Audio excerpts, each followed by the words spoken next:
Henri Géon, le saint curé d'Ars. Avant même qu'on l'abordât, M. Vianney devinait à quelle âme il avait affaire. Dès qu'on était en sa présence, on ne pouvait rien lui cacher. On aurait dit qu'il s'installait dans la conscience de ses pénitents avec plus de franchise qu'eux, avec plus de mémoire qu'eux, et qu'il faisait office en eux de franchise et de mémoire. Si on se dissimulait dans la foule, il allait à travers la foule vous chercher. Si disposant de peu de temps, on désespérait de le rejoindre, il entendait l'appel que l'on n'osait pas faire tout haut, et vous priait de passer avant votre tour. Il semblait qu'il tint dans sa main un millier de fils invisibles qui attachaient à lui toutes les personnes présentes et qu'il n'eut qu'à tirer sur celui qu'il fallait, et quand il fallait. Il lui suffisait de lever le bras. Celui qu'il désignait mentalement se sentait désigné et obéissait à son geste. Veut-on des faits précis? Nous en citerons quelques-uns. Il y a affluence de pèlerins, 3 dames, la grand-mère, la mère et la petite-fille, qui ont patienté plusieurs jours, renoncent à voir le saint homme, en particulier du reste. Il semble que leur conscience est en ordre. Ni la mère ni la grand-mère ne soupçonnent la faute mortelle qui tourmente la jeune fille et le secours immédiat dont elle a besoin. Juste à temps pour les retenir, sans aucune raison apparente, M. Vianney interrompt ses confessions et sort de son confessionnal. Il va au-devant des 3 dames, dévisage la pécheresse et lui ordonne de le suivre immédiatement. Voici maintenant un brigand, un voleur de grande route, devenu infirme mais non repentant, qui vient à Ars pour se faire guérir. Prend-il le curé pour un rebouteux? Mais celui-ci refuse de l'entendre. Il revient, il insiste. Il se confessera s'il le faut, quitte à dire ce qu'il voudra. Après sa confession, M. Vianney lui demande « Est-ce tout ?»« Oui, mon père, » répond le brigand. « Vous ne m'avez pourtant pas dit que tel jour, à tel endroit, vous avez fait ceci. Tel autre jour, et à tel endroit, cela. » Et il énumère tous ses crimes. Le voleur s'en va converti et même guéri. Un jeune homme de Rive de Giers fait le pari qu'il trompera la perspicacité du prêtre. Il se présente en se frappant la poitrine et en gémissant.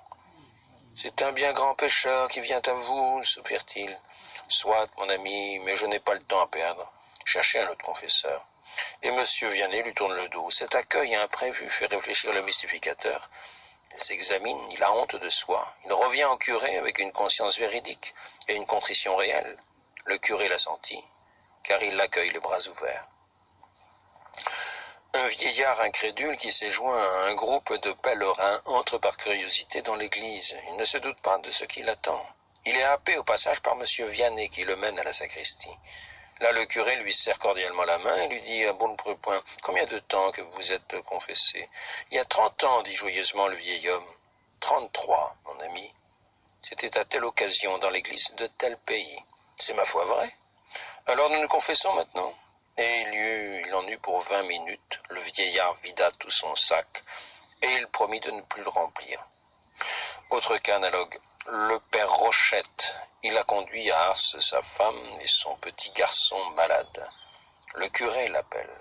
Il ne répond pas. 1 fois, 2 fois. À la 3e, de peur de paraître trop impoli, le paysan l'accompagne derrière l'autel. Après tout, se dit-il, il ne me mangera pas. Monsieur Vianney lui montre le confessionnal. À nous 2, mettez-vous là. Je n'ai pas envie, répond le bonhomme. Ça ne fait rien, commencez voir. C'est le curé qui commence pour lui, en lui rappelant tout d'abord certaines fautes qu'il a oubliées. Le père Rochette n'en revient pas, il n'a plus qu'à continuer. Noterons maintenant le cas le plus subtil d'une pénitente qui s'analyse. On nous permettra de transcrire une partie du récit qu'elle a fait à l'abbé Monin. Pressé par une peine d'esprit qui tenait en quelque manière à ma vocation, j'hésitais à lui en faire part, trouvant difficile de bien m'expliquer, craignant qu'il ne donnât, faute de me comprendre, une décision qui pouvait me troubler pour le reste de ma vie. La confiance que j'avais en lui était plus grande qu'en tout autre. Je sentais que tout ce qu'on aurait pu me dire pour détruire l'impression de ses paroles aurait été inutile.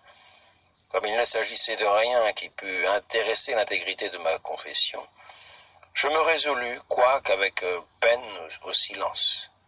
Je ne puis rendre l'impression que j'éprouvais et qui me bouleversa intérieurement lorsqu'il répondit à ce que je lui cachais, avec une précision que je n'aurais pas osé espérer, lors même que je lui eusse exposé la chose avec le plus de soin et de minutie. Il voyait au loin dans l'espace, il voyait au loin dans le temps, les faits de prévision dûment enregistrés et contre les sons innombrables. Son regard plongeait même dans l'autre vie. Une dame dont le mari s'était jeté à l'eau, obsédée par l'idée de sa damnation certaine, avait fait le voyage d'Ars pour quêter du voyant, ne fût-ce que l'ombre d'un espoir. Elle n'eut pas le temps de formuler la question. « Rassurez-vous, madame, entre le pont et l'eau, votre mari a eu le regret de son acte. Il a fait un acte de contrition, priez pour lui. Quand on feuillette les annales du saint curé, on ne se trouve jamais à court de drame. On ne nous en voudra pas de rapporter encore celui-ci. Une femme du monde, mais de mauvaise vie, venue à Ars par curiosité, fut accostée comme elle traversait la place. « Suivez-moi, lui dit-il. » Sitôt qu'ils furent seuls, sans lui poser la moindre question, il lui montra sa vie comme dans un miroir, les faiblesses, les chutes, les rechutes, l'endurcissement dans l'ignominie, puis il se tut. La jeune femme bouleversée lui demanda spontanément s'il voulait l'entendre en confession. Conclusion logique, semblait-il, de l'intervention du saint homme. « Ce serait inutile, lui répondit M. Vianney. Je vois deux démons dans votre âme, le démon de l'orgueil et le démon de l'impureté. Tant que vous ne serez pas décidé à changer de milieu, ils vous enchaîneront et je ne pourrai pas vous absoudre. Je connais vos dispositions, vous descendrez plus bas encore. » Il compléta le tableau de sa vie par d'affreuses précisions sur sa déchéance prochaine. Elle poussa un cri d'effroi. « Alors je suis damné. Je ne dis pas ça, mais votre salut sera difficile. Que faut-il que je fasse? Revenez demain, je vous le dirai. » Il dut prier, se mortifier pour elle, cela est son secret. Du moins put-il lui prédire le jour suivant qu'après de nouveaux assauts du démon, elle quitterait Paris malgré elle, qu'elle se réfugierait dans une maison qu'il désigna, et qu'elle possédait en effet sur la côte méditerranéenne, et que là, la grâce du repentir achèverait son œuvre ardue. Or, tout ce qu'il prédit advint. Elle n'avait pas seulement cette foi anticipée elle n'avait pas simplement cette foi anticipée sur l'avenir, mais encore il avait changé. Plus exactement, il avait obtenu de Dieu le secours improbable et immérité qui devait venir à bout des faiblesses d'une malheureuse. Il s'était montré dur, et il le fut souvent, tant qu'il n'avait pas obtenu d'une âme qu'elle renonçât à son péché. Il lui refusait le pardon. Il ne cédait jamais la gravité du mal. « Mon ami, vous êtes damné, » disait-il sans phrase, mais il ajoutait « quel malheur !» et il fondait en larmes. On le voyait si attristé de votre perte qu'on cessait de considérer celle-ci avec un haussement d'épaule et de compter pour se sauver sur la seule bonté de Dieu. À ceux qui pardonnent tout, Dieu, hélas, ne pardonne rien. On sentait donc qu'il fallait tenter un effort, payer vraiment de sa personne. Le plus souvent,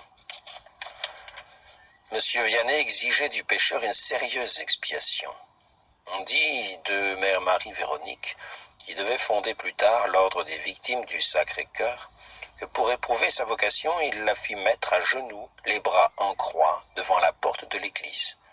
Un jeune homme de 26 ans qui voulait se convertir, mais qui préférait qu'on ne le sût pas, il ordonna de suivre dans sa ville natale la procession du très saint sacrement, au tout premier rang, derrière le dais. Sitôt qu'un pèlerin qui s'était vanté de son athéisme avait été brisé, il lui mettait un chapelet à la main et lui enjoignait pour sa pénitence de le dire ostensiblement devant l'autel. De ces humiliations bienfaisantes, il savait tirer pour les âmes les effets puissants et profonds. Celui qui a l'insigne honneur de gouverner la paroisse du Saint et d'y tenir depuis longtemps sa place, nous dit à ce propos, avec une justesse parfaite, que pour arriver à la foi le plus court, le plus sûr chemin, et d'en faire d'abord les œuvres. Il s'appuie en ceci sur la parole de saint Jean. Celui qui fait la vérité vient à la lumière. 10-21. C'est la clé de la politique des âmes que pratiquait M. Vianney. Il contraignait les convertis honteux à s'afficher, les timides à s'engager, les craintifs à se compromettre. Pour la même raison, il lui arrivait fréquemment de confesser de force des âmes sans foi apparentes. Nous avons déjà cité plus d'un cas, mais celui-ci que rapporte M. Convert illustre admirablement cette audacieuse méthode. Un jour, le curé d'Ars voit entrer dans sa sacristie un homme du grand monde. L'inconnu s'approche avec respect, et le serviteur de Dieu, en défaut pour une fois, ou seulement feignant de l'être, croit deviner son intention. Il lui montre de la main la petite escabelle où avaient coutume de s'agenouiller les pénitents. « Monsieur le curé, se hâte de dire l'homme aux belles manières, je ne viens pas me confesser, je viens raisonner avec vous. Oh, mon ami, vous adressez bien mal. Je ne sais pas raisonner. Mais si vous avez besoin de quelque consolation, mettez-vous là, et croyez que bien d'autres s'y sont mis avant vous et ne s'en sont pas repentis. Mais, monsieur le curé, j'ai déjà eu l'honneur de vous dire que je ne venais pas me confesser. C'est pour une autre raison décisive. C'est que je n'ai pas la foi. Je ne crois plus à la confession, qu'à tout le reste. Vous n'avez pas la foi. Oh, que je vous plains. Vous vivez dans le brouillard. Un petit enfant sait plus que vous avec son catéchisme. Je me croyais bien ignorant, mais vous l'êtes plus qu'encore que moi. Vous n'avez pas la foi. Eh bien, tenez, mettez-vous là. Je vais entendre votre confession. Quand vous serez confessé, vous croirez, tout comme moi. Mais monsieur le curé, ce n'est ni plus ni moins qu'une comédie que vous me conseillez de jouer avec vous. Mettez-vous là. La persuasion, la douceur, le ton d'autorité tempéré par la grâce avec lequel ces mots furent répétés, firent que cet homme se trouva à genoux, sans s'en douter presque malgré lui. Il fit le signe de la croix qu'il n'avait pas fait depuis longtemps et commença l'aveu de ses fautes. Il se releva non seulement consolé, mais parfaitement croyant. Le curé d'Ars, en l'abordant, avait diagnostiqué l'extrême vacance de cet homme. Un défaut de foi explicite. Il avait découvert en elle assez de terre végétale pour y planter la foi absente et pour y alimenter le germe encore vivant qui ne demandait qu'à s'ouvrir. On sait, il n'agissait jamais tout seul. Il demandait parfois à ses saints de prédilection une collaboration moins secrète, aux pèlerins qui lui opposaient un refus, dont il estimait les dispositions insuffisantes. Il conseillait d'aller simplement réfléchir dans la chapelle de la Vierge, dans celle de Sainte Philomène ou des Saints Anges, ce que n'auraient pu faire ces paroles.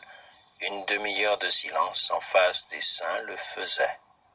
On vit ainsi M. Messia, géologue et libre-penseur, qui s'était fait juif, musulman, saint-simonien, puis communiste, tête à tête avec la petite Vierge martyre, pleurer à chaudes larmes, sans trop savoir pourquoi. Quand il sortit de la chapelle, il était loin de croire encore, mais il avait acquis la volonté de croire.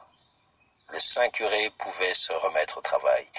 Ici, il use d'un détour. D'ailleurs, il suffira d'une attaque brusque et, question d'espèce, dans la naissance des voix, jamais personne ne l'a surpassé.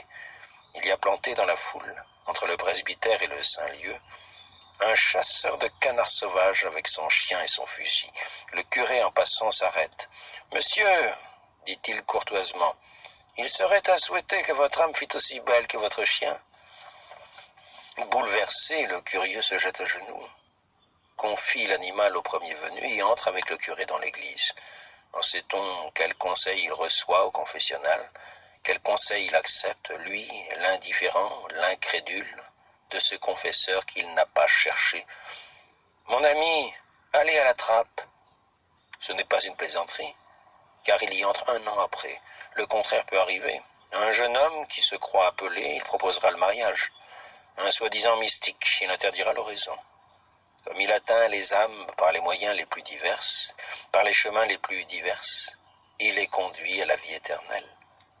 Et tout ce travail secret, difficile, il le fait vite et sans tâtonnement.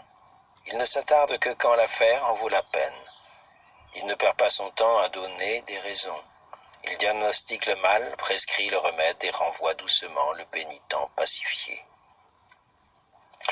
Voilà sa mission, comment il l'accomplit, bien vaine et scandaleuse aux yeux des incroyants, mais pour eux, le plus grand scandale, c'est son mépris des misères du corps. Il n'est pas médecin des corps. Comme le pain manquait aux orphelines de la Providence, nous l'avons vu, pour elles multiplier la farine et le grain. Nous le verrons guérir les incurables, redresser des infirmes, libérer des impotents. Les miracles d'ordre matériel qu'on peut porter à son actif et à celui de Sainte Philomène seront à la longue nombreux, mais ce serait complètement fausser son caractère et sa figure que d'attribuer à ces merveilles plus d'importance qu'il ne leur en attribuait. Dans sa mission spécifiquement spirituelle, un à côté, un luxe, un superflu. Il se tenait dans la ligne de l'Évangile qui nous montre notre Seigneur ne soulageant les corps que pour gagner les âmes, pour les persuader, les hommes de sa toute-puissance sur l'univers. « Allez, disait le Maître, votre foi vous a guéri. » C'est la foi, non la guérison qui importe. Qu'elle soit cause ou effet de la guérison, mais les hommes sont ainsi faits que le spectacle d'un aveugle qui voit les touche plus que celui d'une âme qui se donne. On doit tenir compte de cette faiblesse, le moins possible, pensait le curé d'Ars.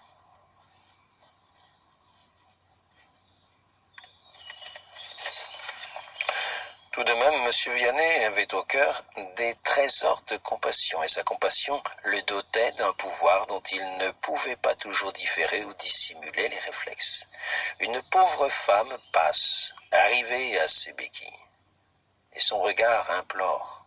Comment ne pas lui dire « Essayez de marcher ». Il la plaint tant. « Mais marchez donc, puisqu'on vous le dit », ajoute l'abbé Tocanier, son vicaire. Elle marche, en effet. On imagine l'enthousiasme des pèlerins. M. Vianney s'écrie « Emportez vos béquilles et sauvez-vous ». Et elle se sauve aussi. « Il m'est arrivé aujourd'hui une belle farce, racontait-il un autre jour, que j'ai eu honte. Si j'avais trouvé un trou de rat, je m'y serais caché. Quoi qu'on en dise, le bon Dieu fait bien encore des miracles. Une dame m'a amené un enfant qui avait un gros mal au côté de l'œil. Elle m'a fait toucher le mal, et ça a tout fondu. Cette fois, lui répondit-on, vous ne direz pas que c'est Sainte Philomène. Ah, elle pourrait bien y être encore pour quelque chose. Dans la chapelle de sa petite sainte, des poitrinaires, des coxalgiques, des aveugles, des muets, des paralytiques reçurent la grâce de la guérison. Avant de les y envoyer, il les catéchisait, s'assurait de leur foi, désignait les obstacles que l'imperfection opposait nécessairement à la grâce. Il ne voulait pas de si ou de mais quand il avait dit « ce n'est pas possible, vous n'en êtes pas digne », la guérison ne se produisait pas. Il ne lui plaisait pas que l'on fût guéri dans l'instant. Cela fait trop parler, expliquait-il à son vicaire. J'ai prié Sainte Philomène de guérir les âmes chez nous tant qu'elle voudra, mais pour les corps, de les guérir plus loin. Elle m'a bien écouté cette fois. Plusieurs personnes malades sont venues ici, commencer leur neuvaine, et elles ont achevé chez elles. Elles ont été exaucées, ni vues ni connues. Mais il était bien attrapé quand elle ne guérissait plus personne. Un jour, il la gronda pendant la messe. « Grande sainte, si vous n'accomplissez plus de miracles, vous allez perdre votre réputation. » Au même instant, et sans qu'il s'en doutât, un pèlerin assistant au saint sacrifice de la messe sentit le mal dont il souffrait s'enfuir. Le plus souvent, il estimait plus utile de laisser aux hommes leurs maux. Le pauvre corps qui doit mourir n'est pas grand-chose. Et il sous-entendait qu'on lui laisse sa croix. C'est là toujours qu'il faut en revenir avec les saints. Aucun n'a jamais prêché autre chose. Les plus souriants, les plus doux, les plus miséricordieux, le centre même de la prédication de notre Seigneur Jésus-Christ, leur maître, c'est l'acte volontaire par lequel il se cloue au bois.